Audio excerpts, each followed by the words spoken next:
કિંશુકોદક બની શકે. આ નામ તમારા માટે અલગ હોઈ શકે, પરંતુ આનો પ્રયોગ તમે લોકોએ બધાએ જરૂર કર્યો હશે એવું હું માનું છું.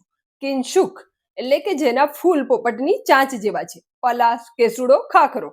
અને ઉદક એટલે કે પાણી. કિંશુકોદક એટલે કેસુડાના ફૂલનું પાણી.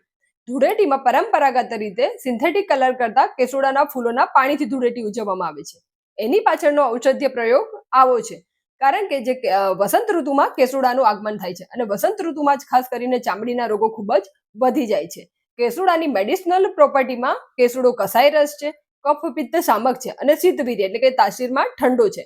આ ઉપરાંત એમાં એન્ટીબેક્ટેરિયલ અને એન્ટીફંગલ પ્રોપર્ટીઝ પણ છે. આ ઉપરાંત એ વિટામિન ઈ થી ભરપૂર છે. તેની આવી બધી મેડિસિનલ વેલ્યુના કારણે એ ખાસ કરીને ખંજવાળ આવી, ચામડીના રોગો, ખૂબ જ બળતરા થવી, અડાઈઓ થવી, આવા બધા રોગોમાં જો કેસુડાના પાણીથી નાહવામાં આવે તો આવા ઘણા બધા રોગોનું શમન કરે છે અથવા તો આ રોગોમાં ખૂબ જ અક્ષીર ફાયદો આપે છે.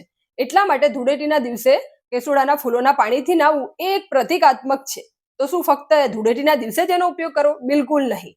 આ એક પ્રતિકાત્મક છે. તો આખી વસંત ઋતુમાં આપણે ખાસ કરીને કેસુડાના ફૂલોના પાણીથી જ નાહવું જોઈએ. તો આ વસંત ઋતુ પતે એ પહેલા તમે પણ તમારા નિયર અને ડિયર સાથે આ રીલ શેર કરો અને એમને કેસુડાના ફૂલોના પાણીથી નાહવા માટે એન્કરેજ કરો. સ્વસ્થ રહે, પ્રસન્ન રહે. આયુર્વેદ કો સબસે પહેલે જુड़े. જય ધન્વંતરી.